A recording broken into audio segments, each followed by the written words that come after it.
Sir नमस्कार। नमस्कार sir. Sir क्या नाम है आपका? मेरा नाम सर रुपेश कामत है। रुपेश जी कहाँ से आए हैं आप? सर वैसे तो हम बैकग्राउंड मेरा पटना बिहार से होता है, ग्राम पोस्ट भीमपुर, जिला सुपौल बिहार से, पर मैं काफ़ी टाइम से बठिंडा पंजाब में रहता हूँ सर। सर संत रामपाल जी महाराज जी से कब जुड़े आप? सर संत रामपाल जी महाराज से हम 28 जुलाई 2013 को जुड़े थे। सर संत रामपाल जी महाराज जी से नाम दीक्षा लेने से पहले आप कोई भक्ति साधना करते थे? जी, संत रामपाल जी महाराज से भक्ति लेने से पहले हमने काफ़ी साधना करी है सर। सबसे पहले तो हम कबीर पंथ से जुड़े हुए थे। कबीर पंथ से जुड़े हुए थे और 2.5-3 साल हमने कबीर पंथ से जुड़ा रहा और वहाँ का जो साधना बताया गया था, सोहम मंत्र दिया गया था हमें, उस मंत्र का जाप करा हमने। और इसके बाद जब हम लुधियाना में रहने लगा, काफ़ी टाइम में जब वहाँ बीत गया तो मुझे पता चला कि मैं ब्यास वाले का कोई पंथ है, राधा स्वामी पंथ से सूचक है और उसका एक अंग है जो फिरोजपुर डिस्ट्रिक्ट बस्ती बलोचा में तेजा सिंह जी महाराज हैं, जो राधा स्वामी पंथ के परिवर्तक हैं। तो उससे मैंने दीक्षा लिया था सर 2000 में, और 2000 में उससे दीक्षा लेके हम लगभग 2007 तक उसका भक्ति करा और उसको छोड़ा नहीं था। तो लुधियाना से लगभग 30-40 किलोमीटर आगे है, तो वहाँ पे हमारी पोस्टिंग होती है और वहाँ पे जाते सार होता क्या है, जो हमारे अंडर काम आता है वो साईं मंदिर होता है, एक ट्रस्ट के जरिए काम बनता है जीपीएस कॉलेज के बैक साइड, वो काम हमारे अंडर होता है और बड़े बड़े लोगों का 6-7 कोठियाँ का काम होता है, 8 साइड हमारे अंडर होता है और 8 साइड को चलाने लग जाता हूँ। कुछ टाइम पाके होता क्या है कि साईं मंदिर जो बनता है उसका जो ट्रस्ट होता है उसका पूजा देख के मेरा भावनात्मक इतना बढ़ जाता है भाव कि हम राधा स्वामी पंथ को भूल के और साईं में लीन हो जाते हूँ। और अमलोह रोड एक पड़ता था, वहाँ पे साईं का मंदिर होया करता था, वहाँ से पंडित जाते थे और वहाँ इंजीनियर के पोस्ट पर रहने की वजह से जान पहचान काफ़ी ज़्यादा हो जाता है और लोगों के साथ में थोड़ा सा बैठने उठने से तालमेल बढ़ता है। और वीरवार के दिन हम अमलोह रोड जाना शुरू कर दिया खन्ना में। तो सर होता क्या है कि धीरे धीरे राधा स्वामी पंथ को भूल के हम बिल्कुल समझो कि अपने आप को समर्पित कर दिया साईं में, और साईं में समर्पित होके हमने भक्ति करने लग गया। सर पहले आप राधा स्वामी पंथ में रहे, उसके बाद आपने शिरडी साईं बाबा की भक्ति करना शुरू कर दिया, तो फिर सर आपका संत रामपाल जी महाराज जी की शरण में कैसे आना हुआ? सर इसके पीछे भी बहुत बड़ी बात है। मंडी गोविंदगढ़ में भी जब मैं रहता था तो संत रामपाल जी का कोई शिष्य था जो हमारे पास एक बुक लेके आया था, भक्ति का सौदागर, और उसके साथ में कई बुक सारी था। तो वहाँ हमारे ऑफिस का दरवाज़ा खटखटा के आता था, हम उससे बात नहीं करना चाहते थे, वो कहते थे कि सर एक बार आपसे मिलना चाहते हैं। तो काफ़ी हमारे ना हर एक संडे वाले दिन आ जाते थे, ऑफिस का आधा टाइम होता था, आधा टाइम हम छुट्टी करते थे, लेकिन वो उसी टाइम आ जाते थे और मुझे डिस्टर्ब करते थे कि आप ये कोई संत है और वो भक्ति कबीर पंथ से है और आपको ये बुक दे के हम ज्ञान समझाना चाहते हैं। तो हम सुनना नहीं चाहते थे उसका बात, और उसको हम बोलते थे कि भाई हम दुनिया में जितने भी संत हैं सबको तकरीबन देखा है, राधा स्वामी से बढ़ के कोई संत नहीं है। मैंने ब्यास वालों से जुड़ा हुआ है, वहाँ भक्ति करा, अब शिरडी साईं वाला से मैं जुड़ा हूँ, कबीर पंथ से जुड़ा हुआ, आसाराम बापू से भी दीक्षा ले रखा था, अमृतसर जाके हमने वो भी 2 साल भक्ति करा है। बीच में लगभग तकरीबन सारे संत को जान चुका है, मुझे किसी संत के चक्कर में नहीं पड़ना है। शिरडी साईं वाला से बढ़ के कोई है ही नहीं, ना तो कोई भगवान है, क्योंकि उस बीच में होता क्या था कि हम साईं सच्चरित्र को तकरीबन बारीकी से पढ़ चुका था। जब संत रामपाल जी के शिष्य बार बार आने लगे, हमारे ऑफिस के इर्द गिर्द रहते थे और उसका एक ही सिद्धांत था कि बुक दे के जाएँ भक्ति का सौदागर, हम लेना नहीं चाहते थे। तो कई बार हुआ क्या कि हमारे साथ जो जूनियर रहते थे वो बोले कि सर ये बार बार आते हैं, आपसे मिलना चाहते हैं, एक बार बुक लेके तो देखिए, फ्री में दे के जाते हैं, या पैसा 10-20 रुपये क्या होता है, कोई मोल नहीं रखता। मैं बोला चलो छुटकारा ही तो पाना है इससे, चलो कोई बात नहीं बुला लो। बुलाया उसको ऑफिस में, चाय पानी पूछा, बोलते नहीं जी। तो मैंने बोला अच्छा आपकी बुक की कॉस्ट क्या है? तो उसने बोला कि नहीं जी कुछ भी नहीं है, आप पढ़ लो, यही एक सेवा होता है हमारा। हम बोले जी भाई आपके ट्रस्ट में है और क्या है, किस पंथ से हो? उसने बताया कि कबीर पंथ से हैं। हम उसको फिर अपने हिसाब से अपने स्टेटस के मुताबिक उसको समझाया कबीर पंथ के बारे में, क्योंकि पहले हम 2-2.5 साल जाना था कबीर पंथ को, सोहम मंत्र का जाप मिला हुआ था, वो उसको मैंने करा हुआ था। तो जितने मुझे ज्ञान था अनुराग सागर के अनुसार से उसको समझाया, वो सबको बायकाट करते हुए बोला सर आप एक बार प्लीज़ इसको पढ़ेंगे। मैंने बोला चलो ठीक है, कोई बात नहीं, टाइम लगेगा, पढ़ेंगे। बड़े आदर भाव देखा उसके अंदर, पर मैंने इन चीज़ों को अपने दिमाग से निकाल दिया। कुछ मैं जब ऑफिस में, जो हमारा ऑफिस के अंदर चेयर के सामने हमारे काउंटर थे, काउंटर में रोज़ रखते थे जहाँ हमारी फाइल होती थी, और ख़ास करके मैं मोबाइल रखता था, उसके बीच में जो हमारा खास पेटेंट चीज़ होता था उस कैटलॉग के बीच में उस बुक को रखा हुआ था। मैं रोज़ का 2-3-4 बारी ज़रूर खोलता था, उस बुक को काउंटर पर रखता था और काउंटर से फिर दोबारा अंदर रखता था, लेकिन मैंने पढ़ा नहीं उसको। ऐसे जी निकलता गया टाइम, साल निकल गया। साल निकलने के बाद होता क्या है कि मैं अपने घर जाता हूँ छुट्टी मनाने।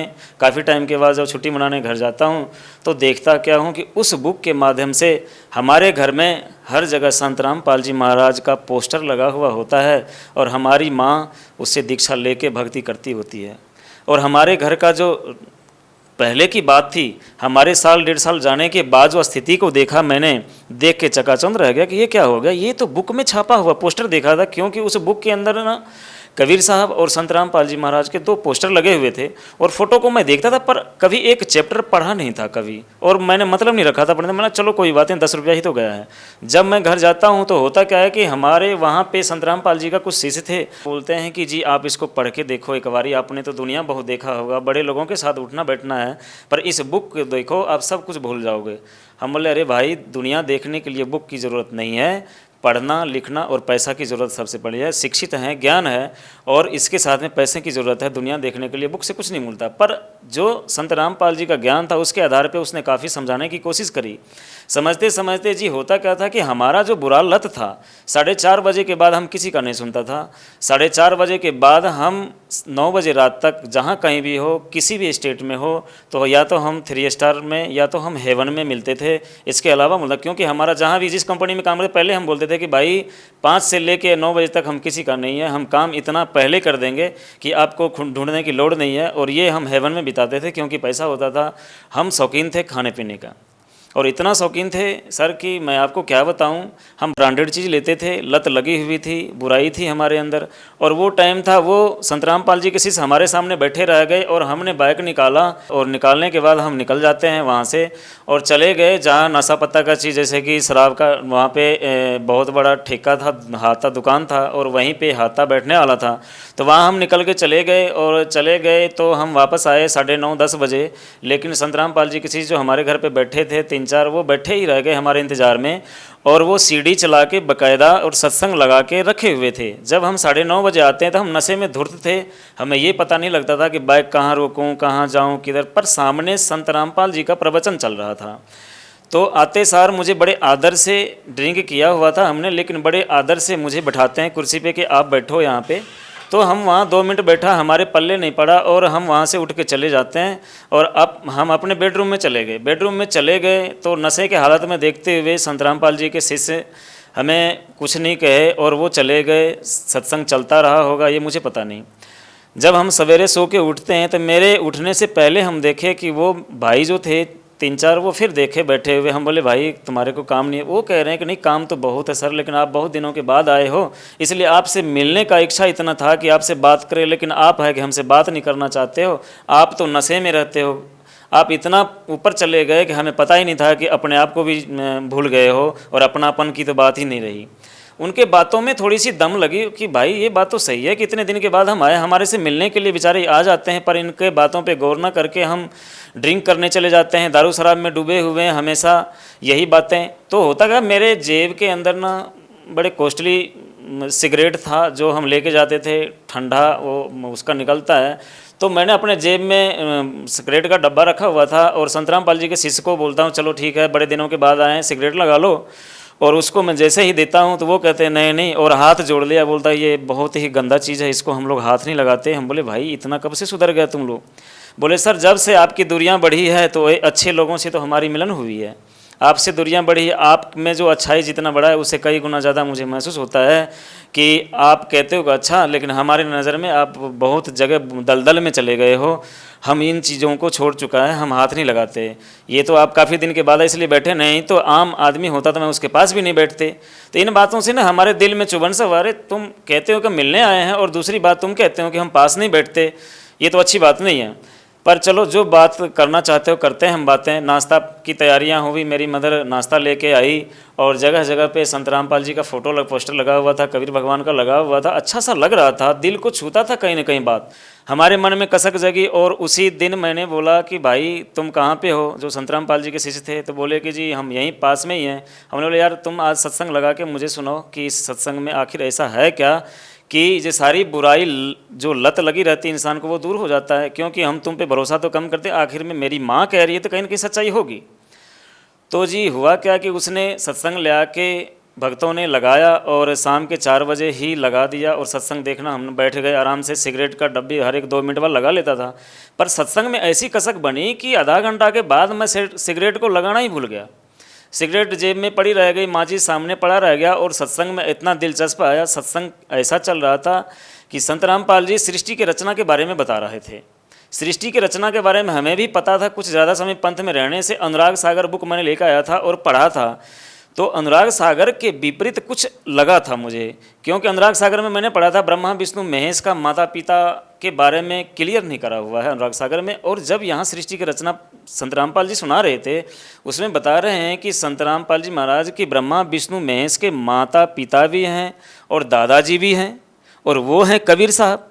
अनुराग सागर में मैंने कभी सुना, मेरा दिमाग बिल्कुल वहीं पे खड़ गया जी। और खड़ने के बाद बड़े गौर से मैंने सुनने लगा कि आखिर में ये कहाँ तक पहुँच जाती है, इसको अंत करूँ ही करूँ, मैं देखूँ कि कहाँ तक ये बताते हैं इसके बारे में कि कबीर इज गॉड बार बार बताया करे, कबीर इज गॉड। हम तो संत मान चुके थे और संत समझते थे, इससे पहले दीक्षा ले रहे थे और संत के उपाधि मिला हुआ है, पर ये इसको बार बार संत रामपाल जी कह रहे हैं कि कबीर इज गॉड, यही अल्लाह है, हर जगह प्रमाण बता रहे हैं।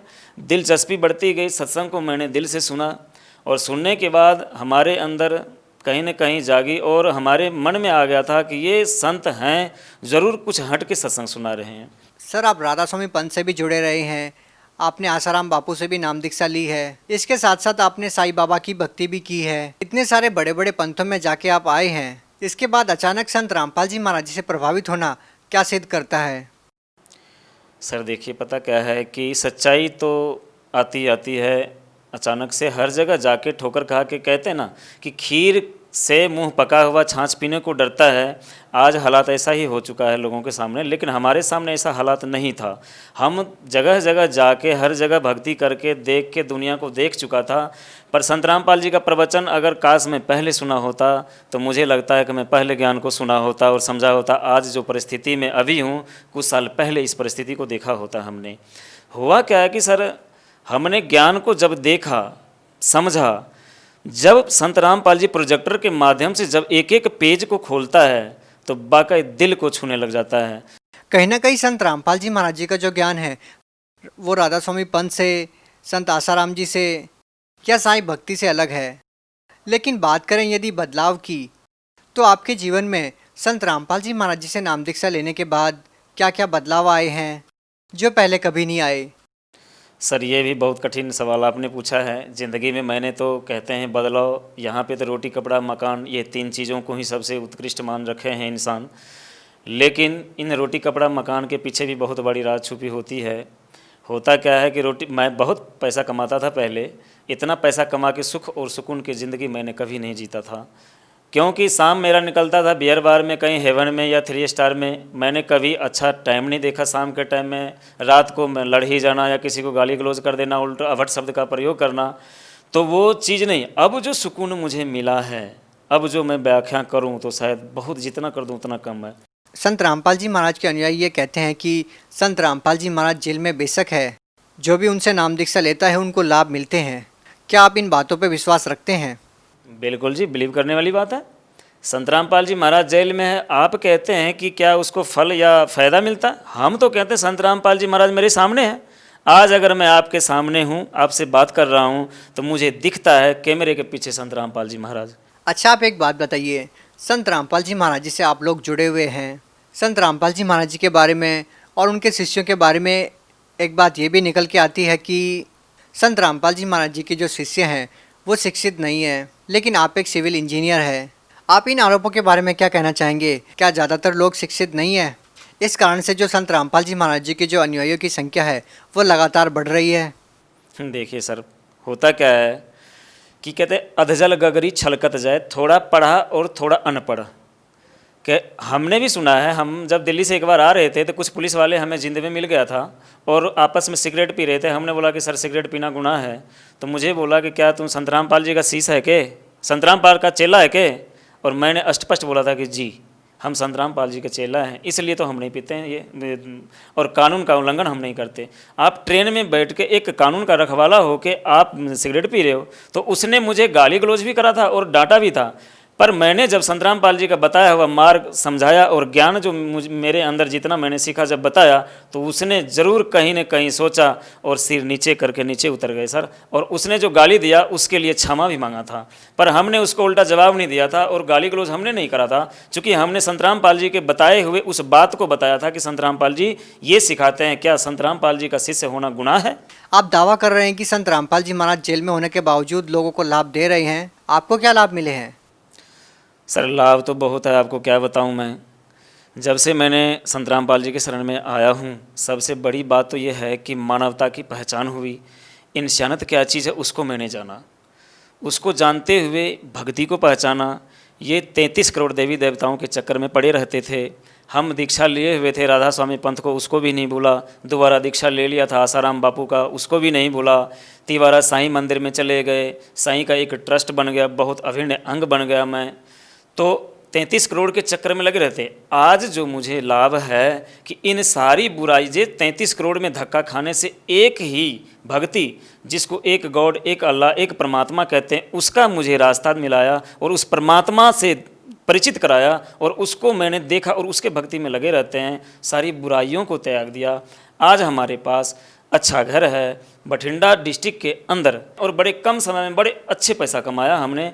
लाभ मैं जितना बताऊं भगत जी उतना कम है, क्योंकि देखो सच्चाई, एक इंजीनियर होने के नाते मैंने एक नंबर का मैं सोचा मेहनत करके कमाई करके ही करना है। डीडी मित्तल टावर में मैंने आपको बताना चाहूँगा, मैंने बता नहीं पाया था। डीडी मित्तल टावर में लास्ट बार जब मैंने नौकरी छोड़ा 2013 में नौकरी छोड़ा इसी वजह से कि वहाँ झूठ ठगी था। 10% पैसे काटना हर एक ठेकेदारों से, 10,000 रुपये ऊपर से लेना और सबका परसेंटेज बना हुआ था, सबको देना।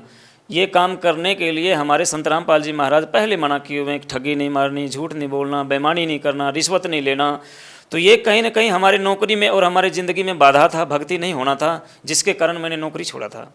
नौकरी छोड़ने के बाद सर हम बिल्कुल साधारण वेश में आके, जहाँ तक कि मैंने 2 नंबर की कमाई से जितना मैंने वहाँ पे लिया, हमारे पास बाइक, मोटरसाइकिल, अच्छा बेड, अच्छे कपड़े, अच्छे सोसाइटी का सारा सिस्टम था, ज़िंदगी जीने का सादा साधन था हमारे पास। सबको डीडी मित्तल टावर में छोड़ के हमारे नीचे काम करने वाले सुपरवाइज़र फोरमैन को मैंने बोला कि आज तुम्हें सेवा में ये सब कुछ दे के मैं जा रहा हूँ, जहाँ तक कि मैंने मोटरसाइकिल तक को भी नहीं लिया। और हमने हमारे पास जो फ़ोन दिया हुआ था कंपनी की तरफ से वो भी छोड़ के मैं जीरो होके मैं लोकल यहाँ रहने लग गया। और मैंने एक राज मिस्त्री के काम से अपनी ज़िंदगी का शुरुआत किया 2014 में जनवरी में। आज भगत जी 2019 में हमने इतना तरक्की करा कि आज बठिंडा डिस्ट्रिक्ट में सबका नज़र मेरे ऊपर गड़ा रहता है। लगभग मैंने करोड़ों रुपया कमाया है। और कमाया कैसे? झूठ बोल के नहीं, ठगी मार के नहीं, बेईमानी करके नहीं, हेरा फेर करके नहीं।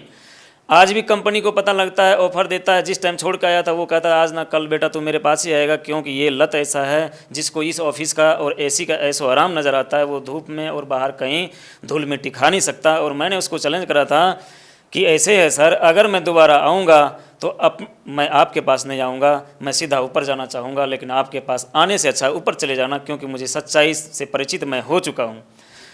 सर, संत रामपाल जी महाराज जी के बारे में आप लोगों को क्या संदेश देना चाहते हैं? सर, संत रामपाल जी महाराज के बारे में हम तो क्या संदेश देना चाहेंगे। आज पूरे विश्व जागृत हो चुके हैं। संत रामपाल जी महाराज के बारे में सबको पता लग गया है संत रामपाल जी महाराज है क्या। सच्चाई तो यही है कि संत रामपाल जी महाराज का ही दिया हुआ भक्ति हमें करना पड़ेगा। आज कर ले भक्ति या कल कर ले। हमने भी बहुत ऐंठा था और हमने ही बहुत लोगों को घुमाया था कि ये कोई भक्ति नहीं है, ठग हैं, लुटेरे हैं संत सब। लेकिन आज मैं जिस प्रकार से संत रामपाल जी का गुणगान करते हैं, हम इसी प्रकार से पूरे विश्व संत रामपाल जी का गुणगान करेंगे और उसके शरण में आएंगे। जी धन्यवाद। सत सर जी।